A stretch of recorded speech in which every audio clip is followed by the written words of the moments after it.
Dice el apóstol San Pablo, escribiéndole a su hijo Timoteo, mirándolo casi como su heredero,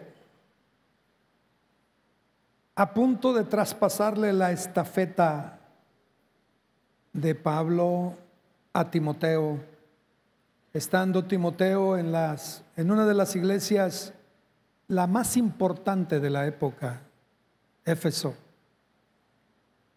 Vean lo que le dice Pablo, capítulo 2, segunda epístola, la segunda carta de Pablo a Timoteo.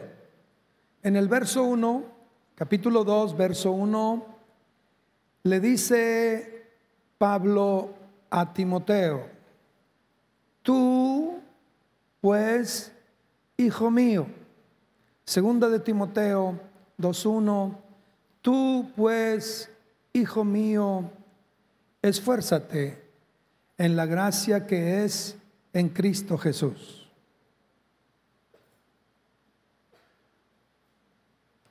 Si lo han encontrado. Y luego le sigue diciendo en el verso 7, considera lo que digo, y el Señor te dé entendimiento en todo. Verso 7, considera lo que digo, y el Señor te dé entendimiento en todo. Verso 8, acuérdate de Jesucristo. Miren, este es el legado de Pablo a Timoteo. Esa es la herencia. Este es el pase de la estafeta.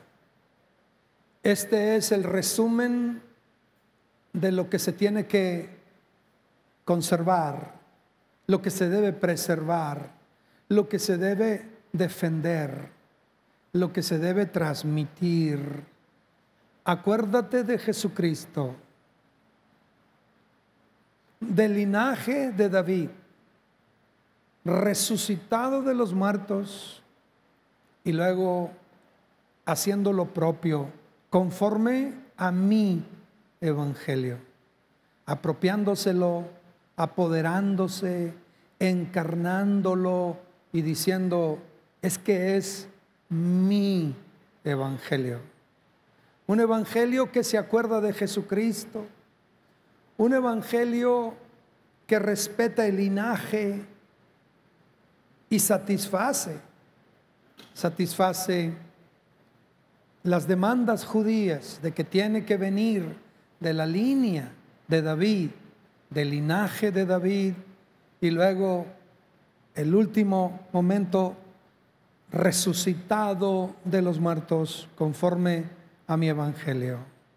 Padre, ayúdanos en esta mañana, danos una palabra que nos permita correr hacia adelante, que nos permita ir en fidelidad hacia el destino de ser fieles y ser fieles hasta la muerte. En esta hora abrimos nuestro corazón, abrimos y disponemos nuestro espíritu para oír de ti y a la vez para ser instrumentos tuyos, de tal manera que esta palabra pueda, por medio del Espíritu Santo, convertirse en una verdad liberadora. Te damos gracias, Señor, y te honramos por todo. Bendito seas. Amén y amén.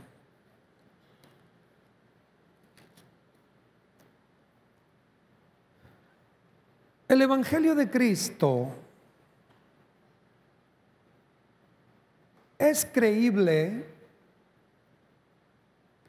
o sencillamente, dice Pablo, es una farsa?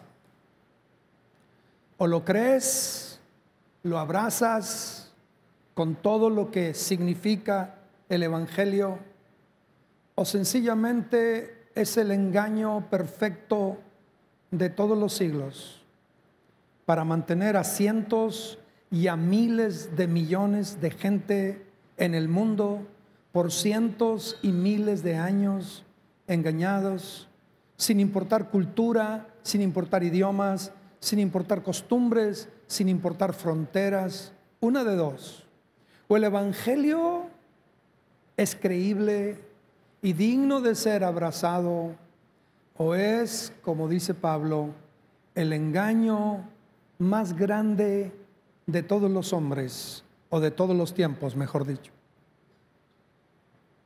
Porque todo en el Evangelio se caracteriza por imposibles.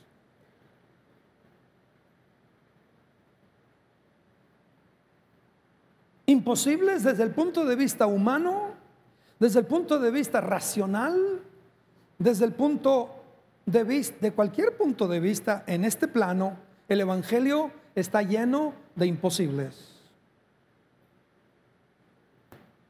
Y hoy estamos aquí conmemorando lo más imposible, o el aspecto más imposible de todo lo que es el Evangelio.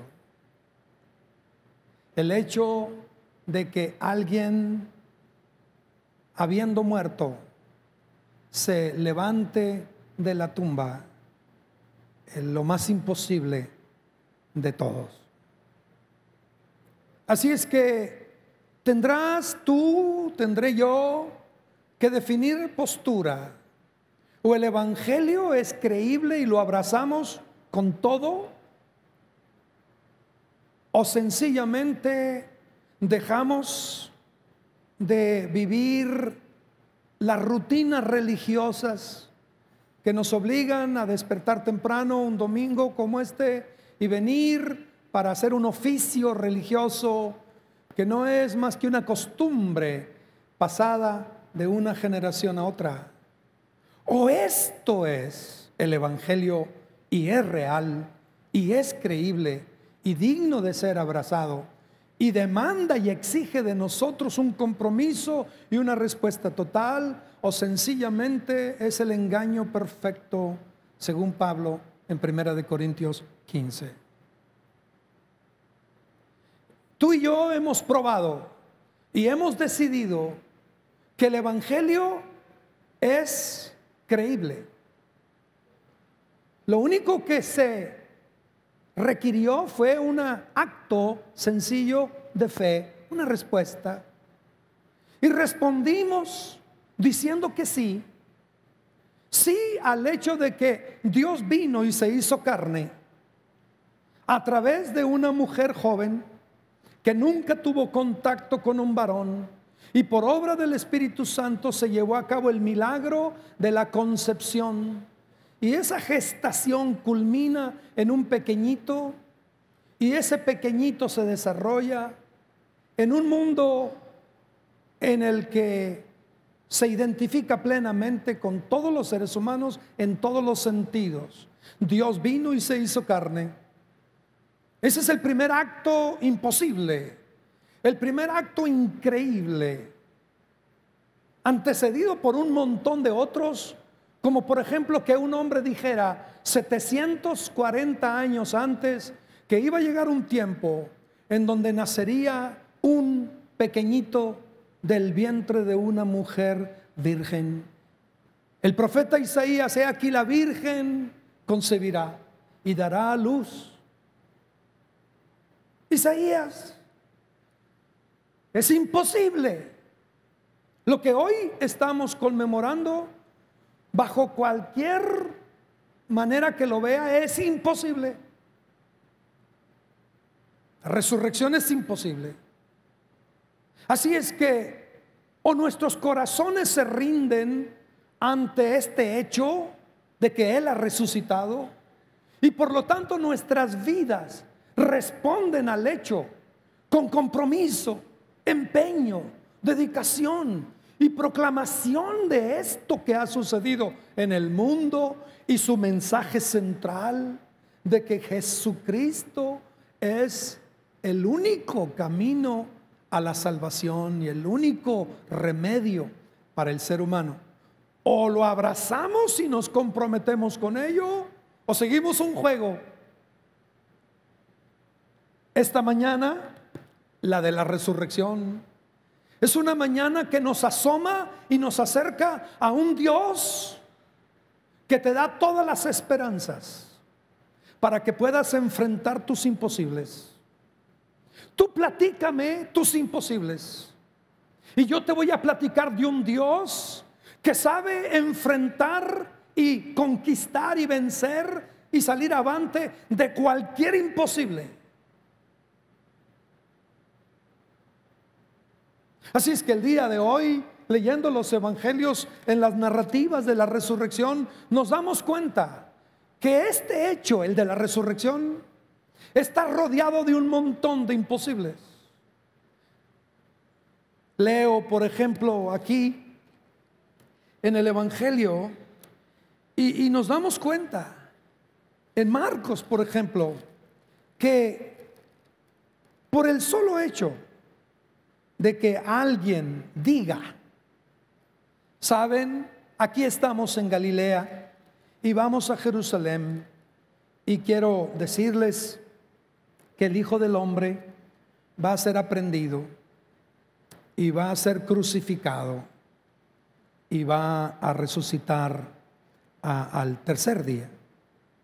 Esa es una declaración. La declaración dicha por alguien y tú lo oyes y es, me van a agarrar, a cualquiera lo pueden agarrar. Me van a crucificar, era una práctica común crucificar. Pero voy a resucitar al tercer día. Ahí es donde está la prueba. Ahí es donde está el verdadero reto. Ahí es donde cualquier otro antecedente se tiene que hacer a un lado. Porque el punto central es, me van a apresar, el Hijo del Hombre será aprehendido, será entregado en manos de pecadores, lo van a crucificar. Vamos a Jerusalén, me van a crucificar, pero yo me levantaré al tercer día. Y entonces nos damos cuenta que o las palabras de Jesús son meras ilusiones, espejismos, promesas que nunca se van a cumplir, dichos, buenas intenciones, meras, solamente unas quimeras, como dicen, algo que lo dijo, no más lo dijo, o sus palabras al cumplirse deben de darnos la certeza de que ninguna otra palabra quedará sin cumplimiento. A cualquiera lo pueden apresar, a muchos pueden crucificarlos, pero Él le ha añadido un elemento: me voy a levantar al tercer día, como está escrito en los profetas y en las escrituras. Y entonces llegamos a un punto en donde tenemos que considerar al Dios que da una palabra. Y por más imposible que parezca la palabra dada, por venir directamente de Dios, o en este caso del Hijo de Dios, es una palabra que va a cumplirse. Yo me levantaré al tercer día. Es una palabra que sale de el corazón, de la convicción, de la certeza, del hecho de tener comunión con el Padre, del hecho de tener tratos con el Espíritu Santo, del hecho de entender la misión, el hecho de entender el proceso. Y entonces Él dice, me voy a levantar al tercer día. Y es aquí donde decimos, o esta palabra es una más, o es palabra que ha de cumplirse. Y al cumplirse esa palabra, no tendríamos por qué dudar en ninguna otra palabra que ha venido de la boca del Hijo de Dios o del corazón de Dios mismo. Ninguna palabra, bajo cualquier circunstancia en donde Dios haya dado, sea en tiempos de persecución, cuando pases por el fuego, o en tiempos de peligro, cuando atravieses aguas que puedan anegarte, en tiempos de oscuridad, donde los leones amenazan, o el fuego del horno está encima, o cualquier desierto se convierte en un desafío, o un faraón se muestra como oponiéndose a un proyecto de libertad y de abundancia y de plenitud. Cualquiera que sea la circunstancia, basta que Dios dé una palabra. Y si esa palabra viene de Dios, entonces, si la palabra viene de Dios, debo de tener certeza de que la palabra se va a cumplir. No es solamente decir, me van a apresar, me van a crucificar, sino que es añadir lo más imposible de todo: me voy a levantar al tercer día. Y si hoy celebramos en una fe común el hecho de que se levantó el tercer día, la palabra que dio antes de que sucediera el hecho es una palabra cumplida, y por lo tanto, habiéndose cumplida esta, la más imposible de todas, no tendrías por qué dudar en tus tiempos difíciles, en tus tiempos de dificultad, en tus tiempos de crisis, en tus tiempos de limitación o escasez. La misma palabra que dijo, me levantaré al tercer día, es la misma palabra que llega a ti en tu situación y te dice, yo te aseguro, estaré contigo todos los días hasta el fin de los tiempos. No temas, no se turbe vuestro corazón, no tenga miedo. Así es que lo que tenemos aquí es una mañana de muchos imposibles. Si Jesús puede enfrentarlos, si Jesús puede vencer sus imposibles, entonces está abierto todo el horizonte para que tú, junto con Él, te conviertas exactamente en un triunfador, creyendo su palabra. No hay razón, no hay razón. Piensa en un imposible, no solo de que la palabra dicha se cumpla. Muchos lo oyeron y no lo creyeron. Aún los cercanos, en el último momento andaba el alboroto, andaba el relajo, andaba todo mundo alborotado, corriendo de aquí para allá, las mujeres y otros viniendo de lejos diciendo, el Señor ha resucitado. Y ellos, dice la palabra, no lo creían, no lo creían. Porque es el punto central. Porque es un punto determinante en nuestro andar cristiano. Si esa palabra se cumple, entonces toda palabra se cumple. Si esa palabra se hace viva y se hace real, y esa evidencia se vuelve imposible de debatir. Si esa evidencia está allí, entonces cualquier otra palabra surgida del corazón del Hijo de Dios es una palabra que con toda confianza podemos tomar y saber que Él la hará una realidad a nuestro favor. Pero no solamente eso, los imposibles van desde el hecho de unas mujeres que van temprano al sepulcro, y estas mujeres muy de mañana, Marcos 16:2, y muy de mañana, el primer día de la semana, o sea, un domingo como hoy, vinieron al sepulcro, ya ha salido el sol. Pero las mujeres decían entre sí, ¿quién nos removerá la piedra de la entrada del sepulcro? Es una pregunta válida. Es una imposibilidad natural. El peso de la piedra sobrepasaba cientos de veces las fuerzas de las mujeres y la capacidad de poderlas mover por ellas mismas. Es una pregunta válida. Llevamos perfumes, llevamos ungüentos que hemos preparado y vamos a ungir, como es costumbre, al muerto. Y la pregunta es, ¿quién nos removerá, verso 3, la piedra de la entrada del sepulcro? Verso 4, pero cuando miraron, vieron removida la piedra. Y vean ustedes lo que Marcos añade: la piedra era muy grande. era muy grande.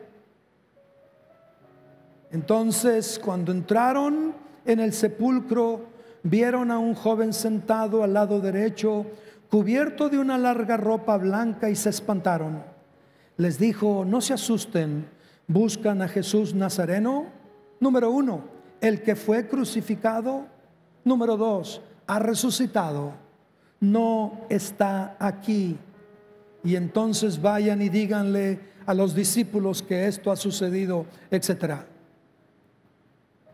Pensemos en este imposible del orden natural, normal, común. De repente el imposible tuyo, mío, quizá no sea como una piedra de varios cientos de kilos de peso. Los imposibles tuyos y míos a veces es una llanta ponchada, a veces es un poco de dinero para la gasolina. Los imposibles que tú y yo contemplamos, y ahora ¿cómo le voy a hacer con mi hijo? Y ahora ¿cómo le voy a hacer con la escuela? Y ahora ¿cómo vamos a comer mañana? Y ahora ¿qué va a pasar con la renta? Y ahora ¿qué? Los imposibles del mero orden natural, ordinario, común, son los que las mujeres dicen: ¿cómo vamos a mover la piedra? Y de repente, para su gran sorpresa, la piedra había sido removida. Y se acerca un mensajero y dice: tienen que tener una certeza, el que estaba dentro ya no está, él ha resucitado. Y por lo tanto, el hecho de la resurrección me tiene a mí que dar a entender que todos los imposibles en este plano que podamos enfrentar, el hecho de que Él haya resucitado es como remover una enorme piedra, imposible desde mi capacidad o desde mis fuerzas o desde mis recursos o desde mi razonamiento, es desde mis estrategias, imposible. Pero no para el Señor de la resurrección. Cualquier imposible que podamos nosotros enfrentar día a día, de lo más común, de lo más ordinario, esos que te hacen enojar, esos que te molestan, esos que traen discusiones a la pareja, esos que traen ambientes feos en la familia, esas discusiones por cuestiones triviales, secundarias, normales, naturales, domésticas, de esas situaciones. ¿Cómo le vamos a hacer ante esto? De pronto la piedra estaba removida. Muchas de nuestras cosas que vivimos las hacemos grandototas. Esa piedra grandotota se hizo nada ante el poder de la resurrección. Al igual que tus situaciones y las mías, realmente magnificamos nuestras situaciones diarias, las hacemos grandototas, y al poder de Dios, que es capaz de sacar de la tumba a alguien que está muerto, al poder de Dios lo desplazamos y de alguna manera hacemos grandotote el problema. Y la pregunta: ¿cómo le haré con esto? ¿Quién me va a remover esta piedra? Tiene mayor poder y fuerza que la resurrección misma. Yo quiero que el Señor nos ayude en esta mañana para tumbarnos de nuestra mente y de nuestro corazón tantos imposibles que caracterizan nuestra vida. La primera hoja de la Biblia se convirtió en el eje rector del ministerio de Jesús. La primera hoja. Leyendo la primera hoja, lo descubrió todo. Jesús lo descubrió todo. Dios dijo, leyendo o escribiendo, Dios habló y dijo: produzca la tierra hierba verde, hierba que dé semilla, árbol de fruto que dé fruto según su género, que su semilla esté en él sobre la tierra. Y fue así. Produjo pues la tierra hierba verde, hierba que da semilla, árbol que da fruto, cuya semilla esté en él según su género. Y vio Dios que era bueno. Desde ese momento, cuando Dios habló, Dios dijo: de hoy en adelante el poder de la resurrección se encierra en una semilla. El poder de la perpetuidad, el poder de resurgir, el poder de la multiplicación está escondido en una semilla. En el momento en que una semilla caiga y muera, esa semilla se va a levantar y se va a multiplicar y va a tener un impacto enorme. Jesús dijo: la hora ha llegado en que el Hijo del Hombre debe de ser glorificado. Si el grano se queda solo, no muere, está allí sin multiplicarse. Pero si el grano muere, entonces habrá multiplicación. Es en el poder de la semilla donde nosotros vemos el poder de la resurrección. Pudiéramos pensar que esta especie o este género o esta semilla o este árbol está en el peligro de la extinción, pero basta una semilla o un granito de trigo para producir espigas que nos devolverán 400 granos extras. Y por cada semilla que tiremos, se levantarán plantas y se levantarán espigas y crecerán granos adentro, y cada semilla sembrada se multiplicará en cientos y en miles de granos más. Ese es el poder de la resurrección. El Hijo del Hombre se miró a sí mismo como la semilla de uva, como la planta de la vid, como alguien que entra en un proceso donde es pisoteado, donde es metido allí al lagar y allí estrujado, aplastado, pisoteado. Finalmente produce un vino que dice: señores, esta copa que vamos a tomar es mi sangre. Esta copa que levanto es la sangre del nuevo pacto. Este fruto de la vid no lo volveré a tomar con ustedes hasta que estemos juntos otra vez allá.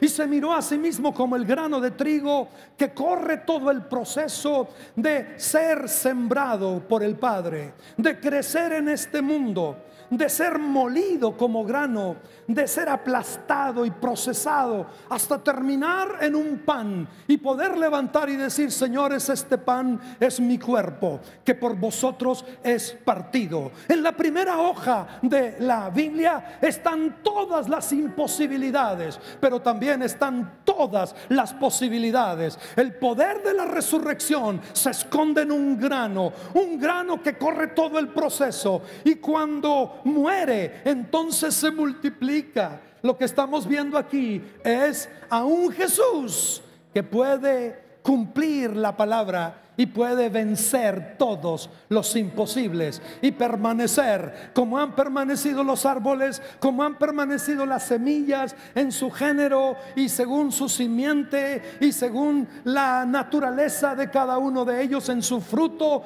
y en su naturaleza, en su esencia, hasta el día de hoy. Después de cientos o miles de años, aquí hay árboles que fueron originalmente traídos a existencia por el poder de la semilla. El poder de la resurrección es así. Cuando tú crees que no habrá ni una naranja más, encuéntrate una semilla, siémbrala y cuídala, y una vez que se levante producirá muchas más naranjas, y te darás cuenta que el poder de la resurrección estaba anunciado desde la primera hoja de la Biblia, y ahí estaba escondida la esencia de que algún día en este mundo alguien se levantaría como una aceituna, como una semilla del fruto del olivo, y entraría en el proceso de ser aplastado por enormes pesos hasta llegar finalmente a convertirse en un aceite puro, en un aceite de olivo puro, corriendo todo el proceso allí en el Getsemaní, que quiere decir prensa de olivos. Ahí la palabra Getsemaní, ahí donde fue aplastado.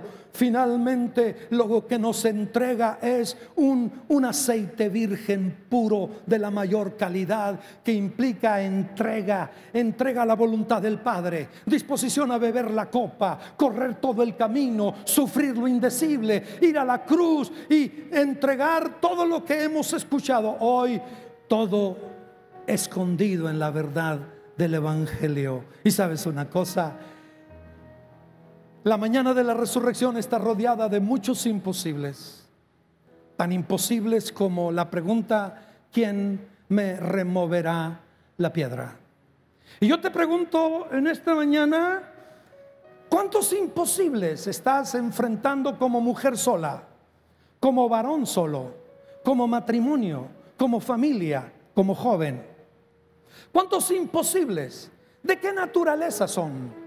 Cuando tú te mortificas y cuando tú magnificas tu situación diciendo, ¿y ahora cómo podré mover esta situación imposible? Yo quiero recordarte el mensaje de la resurrección. Este mensaje de la resurrección, con una declaración tan sencillita, sin grandes complicaciones, dice que vinieron y la piedra había sido quitada, y vieron la piedra quitada del sepulcro. Y entonces la reacción inmediata fue salir corriendo. La Biblia dice que todos estaban llorando. La Biblia dice que todos estaban atemorizados. La Biblia dice que todos estaban apesadumbrados. La Biblia dice que algunos volvían a sus negocios que habían hecho antes de conocer a Jesús. Y de pronto la verdad de la resurrección, el paso lento que me lleva al sepulcro solo con la idea de encontrarme a un Cristo muerto, con mi mayor satisfacción únicamente que sea el ungirlo como se unge a los muertos. Pero de pronto me doy cuenta que mi ejercicio de ir esperando a un Cristo muerto es un ejercicio inútil, es mera religión. Ir a un lugar donde tienes la idea de que vas a encontrar a un Cristo muerto es mera religión, porque oh sorpresa, el cielo se ha movido, el poder de Dios se ha movido, Cristo ha resucitado, la tumba no lo pudo retener. La tumba no lo pudo retener.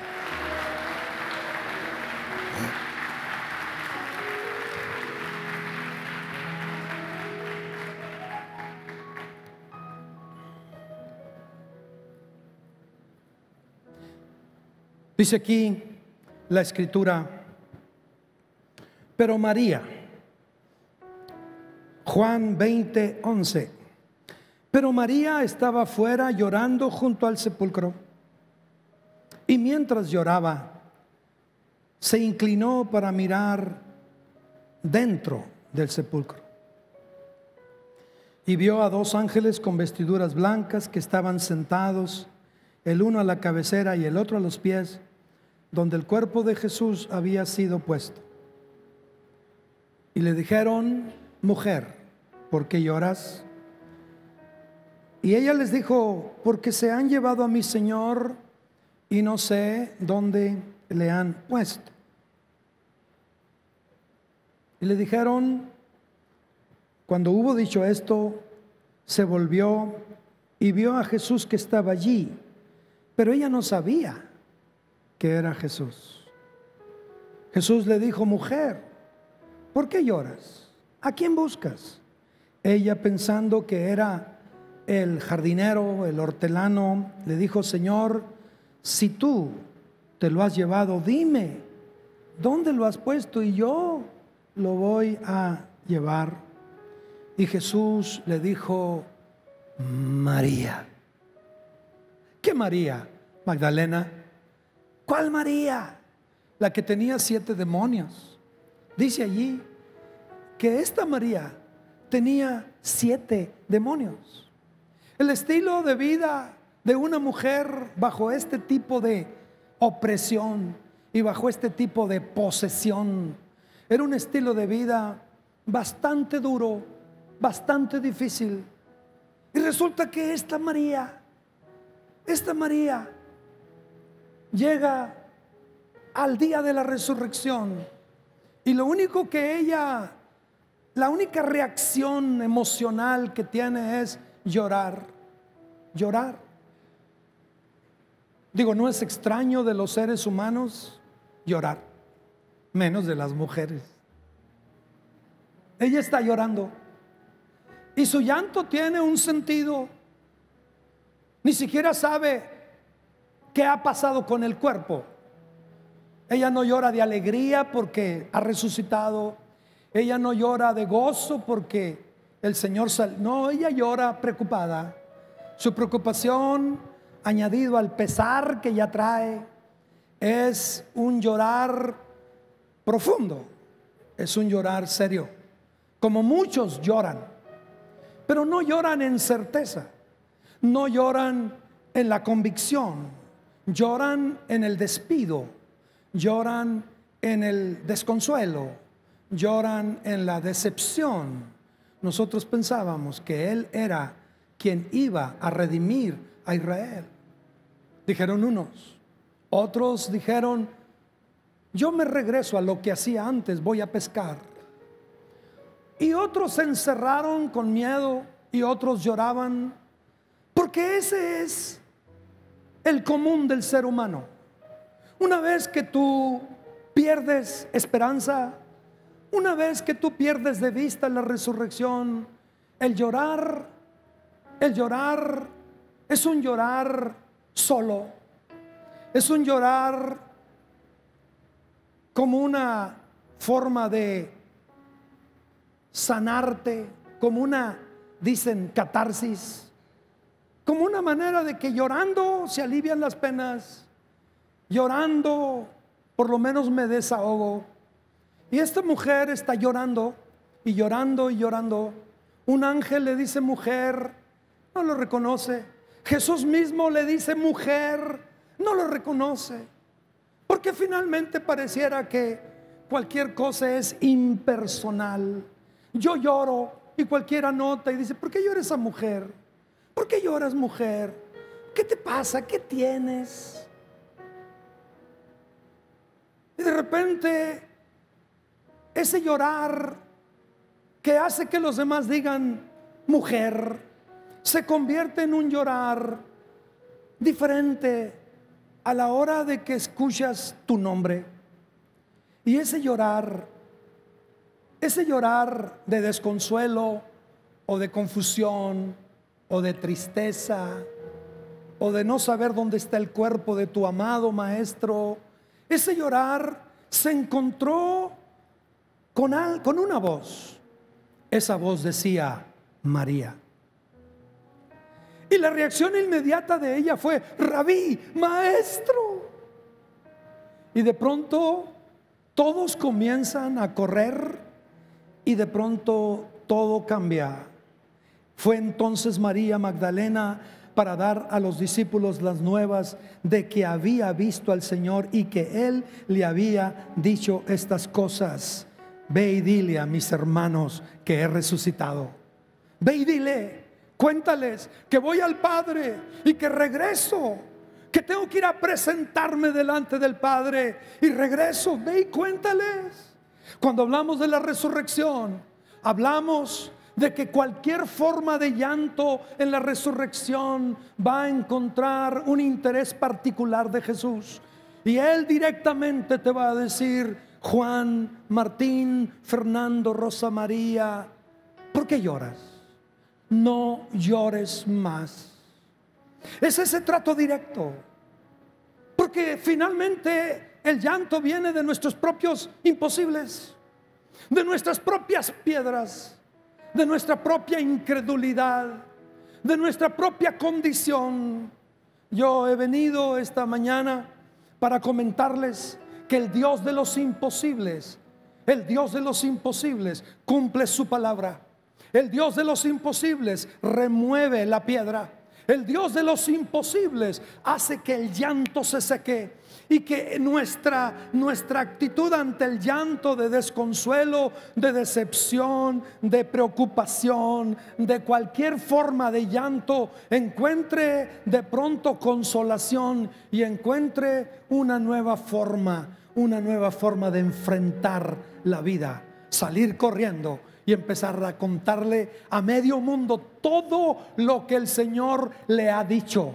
Algo tendría que pasar en tu vida. Cuando tú lloras, cuando tú ves tus imposibles, cuando tú ves tus dificultades, algo tendría que pasar en tu vida. Voltear hacia la resurrección y escuchar directamente el trato personal de Jesús diciendo tu nombre y a la misma vez añadiendo: por favor, no llores. He visto tu corazón, mírame, estoy vivo, he resucitado, no llores más. Hombre, la piedra va a ser removida. Mujer, no llores, seca tus lágrimas, porque yo he resucitado. El Dios de los imposibles es el Dios que puede acercarse a la situación más perdida, a la situación donde tú no ves ninguna esperanza, donde tú dices: me rindo, no se puede, esto es difícil o imposible.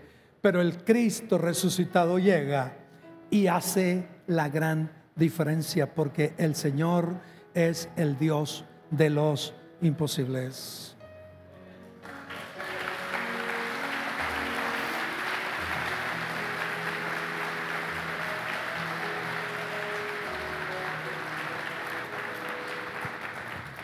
Déjenme contarles un último más.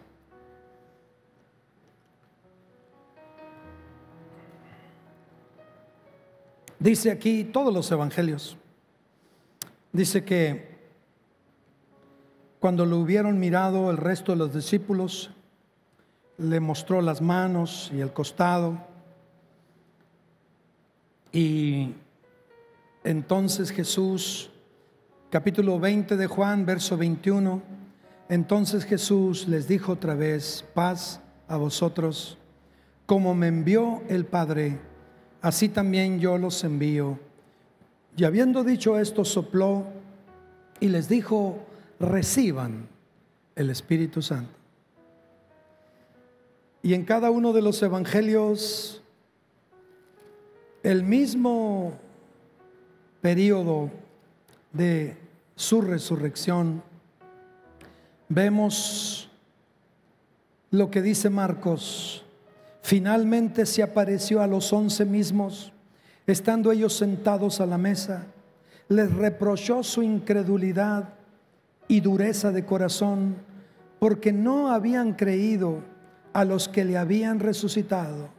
Y les dijo: id por todo el mundo y predicad el evangelio a toda criatura. Y Mateo no es diferente. Y Jesús se acercó y les habló diciendo: toda potestad me es dada en el cielo y en la tierra. Por tanto, id y haced discípulos a todas las naciones, bautizándolos en el nombre del Padre, del Hijo y del Espíritu Santo. Aquí está un imposible más. Este imposible tiene que ver con un montón de hombres o un grupo de hombres que no tienen las características, los atributos, que no tienen el perfil de aquellos que puedan tomar algo y llevarlo al resto del mundo. Finalmente son pescadores, finalmente son totalmente limitados, y además la plática va en una dirección: reproche. Les está reprochando la incredulidad, les está diciendo por qué no creyeron a los que les habían dicho que él. Y en ese tono, en ese ambiente inmediatamente de sopetón, les dice: quiero que vayan por todo el mundo. ¿Quiénes? ¿Quiénes? Estas personas con todas las limitaciones tuyas, con todas las fragilidades tuyas, con toda la vulnerabilidad tuya, con toda esa capacidad de mostrarse incrédulo ante un hecho, de mostrarse temerosos ante un hecho, de mostrarse llorosos ante un hecho, rebasados ante una situación. De pronto, el más imposible que pudieras imaginar, el Señor se fija en ti y te dice: tú vas a ser mi mensajero. Así como el Padre me envió a mí, ahora yo te estoy enviando a ti. Eres tú quien recoge la estafeta. Eres tú quien va a transmitirlo todo. Tú con tus fragilidades, tú que te descalificas, tú que te echas tanta tierra, tú que dices que tú no puedes, que tú no sirves, que tú no estás preparado, que no estás en edad, que no es el tiempo, que eres muy viejo, que eres muy nuevo en Dios, que eres esto, que lo otro. De pronto el imposible de la resurrección se hace posible. Los que estaban totalmente descartados y los que no calificaban se convierten en el centro principal de la estrategia de Jesús para ir al mundo entero. Ustedes pescadores, ustedes temerosos, ustedes incrédulos, ustedes huidizos, ustedes que me negaron, ustedes que han actuado de esta manera sin haber podido orar conmigo cuando más los necesitaba. Ustedes, seres humanos frágiles, vayan por todo el mundo y prediquen mi evangelio a toda criatura.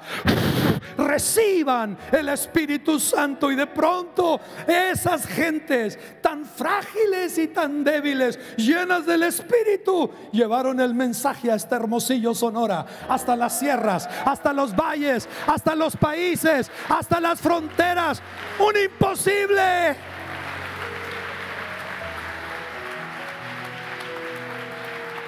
Hablemos de imposibles. De tal manera que cualquier imposible para que no le sirvas, cualquier imposible tuyo para no seguirle, cualquier imposible tuyo para no estar con Él, Él te lo tapa. No, es que yo no califico, Él te lo tapa. No, es que no conoces mis problemas, y Él te lo tapa. Es que tú no conoces lo que estoy pasando, y Él te lo tapa. Y cualquier razón que tú tengas para decir: yo no sirvo a Cristo, yo no le sigo, yo no me entrego a Él, yo no me rindo a Él, yo no lo busco a Él, yo no lo predico a Él, cualquier imposible que le traigas, inmediatamente el Señor dice: mira, la resurrección, la tumba será burlada y se va a quedar vacía, la piedra va a ser removida, tu llanto será secado, tus imposibles se van a ir y tú serás protagonista de un cambio que va a afectar al mundo. Vas a llegar hasta lo último de la tierra. Yo estaré contigo todos los días. Recibe el Espíritu Santo. ¿Quién? María Magdalena, Pedro, el que le niega, y los temerosos, el grupo pequeño o relativamente grande. Todos ellos, con todas sus humanas debilidades, de pronto le hayan sentido a la vida. En la resurrección se recupera el sentido de la vida.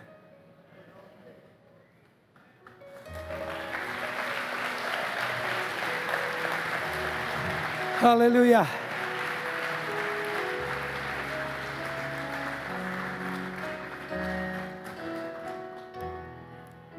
Alguien que diga gloria al Señor.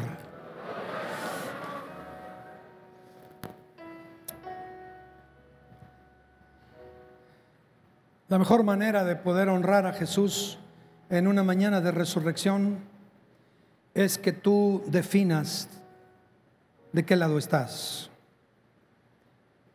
sin ambigüedades, sin titubeos, sin dudas, sin tibiezas. Si estás del lado de la resurrección, de aquel que conquista los imposibles, entonces abraza la certeza de que podrás cumplir la voluntad de Dios a pesar de cualquier imposible que se te venga encima. Defínelo, porque el hecho de que te pongas del lado contrario será muy evidente. No necesitas hacer un gran esfuerzo para que se note el titubeo, la duda, la indecisión, la tibieza. No se requiere gran esfuerzo para que quede evidenciado el hecho de qué lado estamos. Cuando tú has abrazado la convicción de la resurrección, enfrentas tus piedras, por más grandes que sean, y que te estén tapando. Enfrentas tus llantos, enfrentas tus limitaciones. ¿Y quién hubiera pensado que 2000 años después estaríamos en una mañana como esta, celebrando algo que pasó a miles y miles de kilómetros de distancia de nosotros? Y estaríamos en un fervor y estaríamos con toda sinceridad entregándole nuestros cantos y nuestro tiempo al Señor. ¿Quién lo hubiera pensado? ¿Por qué haces tan grande tus situaciones? ¿Por qué magnificas tus problemas? ¿Por qué no confrontas tus imposibles con el único que sabe conquistar imposibles uno tras otro? ¿Por qué no venimos en una mañana como esta y le decimos: Señor, he vivido ataduras y no me he dado cuenta que en cada momento difícil ese quebrantamiento no ha sido sino la semilla que es quebrada para convertirse en un pan que alimentará a muchos, o en una semilla que muere para convertirse en una planta nueva que se va a multiplicar. Cada proceso difícil que vives es la capacidad de ver el poder de resurrección obrando a tu favor. Estoy seguro que muchos ya lo han vivido. Aquello que parecía una situación perdida, de esa situación perdida el Señor se glorificó y el poder de resurrección hizo que todos los imposibles se desvanecieran. Y aquí estás un domingo como este, puesto de pie, puesta de pie y diciendo: yo sigo a Cristo. Es que la resurrección tiene esa capacidad de poder hacer que todos los desconsuelos y todas las decepciones y todos los estados de ánimo que te puedas imaginar de repente se esfumen, y aquellos que han ido 11 kilómetros en una noche, en la misma noche se regresen corriendo, cuando lo único que pensaban era meterse a la casa a dormir, decepcionados porque habían puesto su confianza, pero ahora la esperanza había muerto. Y esos discípulos de Emaús nunca creyeron que romperían el récord Guinness de los 11 kilómetros corriendo desde Emaús hasta Jerusalén, pero lo hicieron. Ante el poder de la resurrección, su cansancio se fue. Cada vez que enfrentes tus cosas, voltea hacia el Cristo resucitado. Te vas a dar cuenta que le has dado mucha oportunidad a tus problemas de hacerse grandotes, y al Cristo resucitado lo has ido limitando. ¿De qué lado estás? ¿Cuántos de ustedes glorifican al Cristo resucitado? Proclámalo, grítalo, platícalo, cuéntalo, no te detengas. ¿Quieren ponerse de pie, por favor? Vamos a recoger las ofrendas, los diezmos, lo que Dios ha puesto en tu corazón hoy para Él. Pero antes de hacerlo, yo quiero que tú hagas un ejercicio de fe.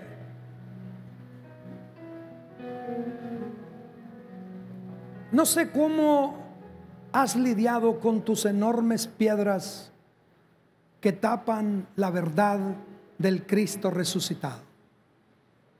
No sé, pero yo le pido al Señor una vez más que remueva la piedra de alguna parte que te está obstruyendo. Porque una vez que la piedra ya no está, se asomaron y vivieron experiencias de ángeles y vivieron las experiencias con Jesús.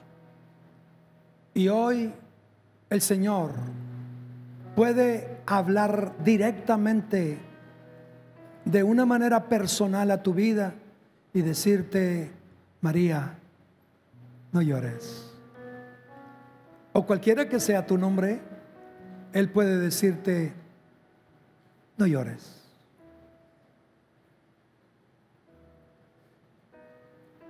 Toma todo aquello que parece imposible esta mañana y ríndelo, renúncialo, entrégalo, cámbialo. Cambia todas estas situaciones por el gozo, como dice el canto, por el gozo del Cristo resucitado.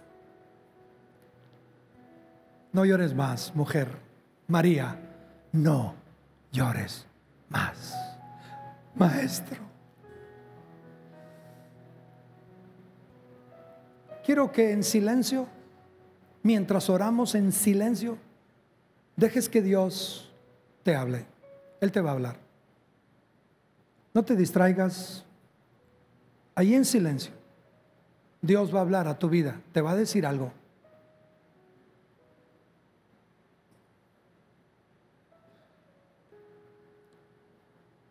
Aleluya.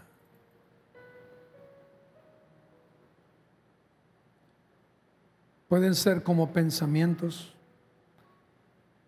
pueden ser expresiones directas a tu corazón, pero Dios está hablando por su Espíritu ahora.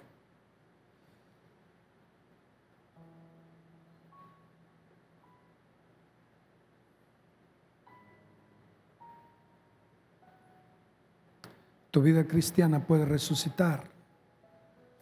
Tu fervor, tu vida de oración, tu pasión por Él, hoy puede resucitar.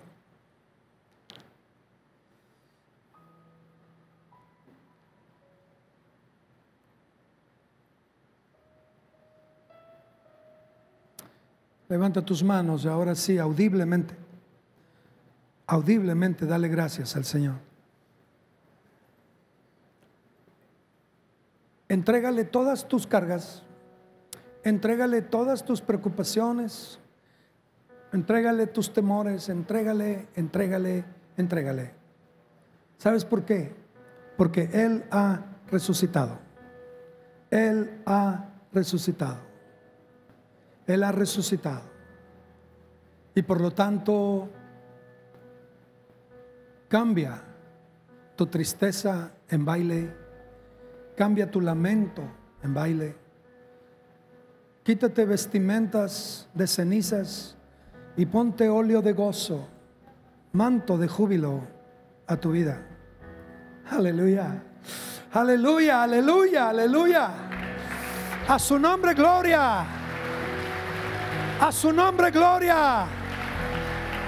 A su nombre gloria.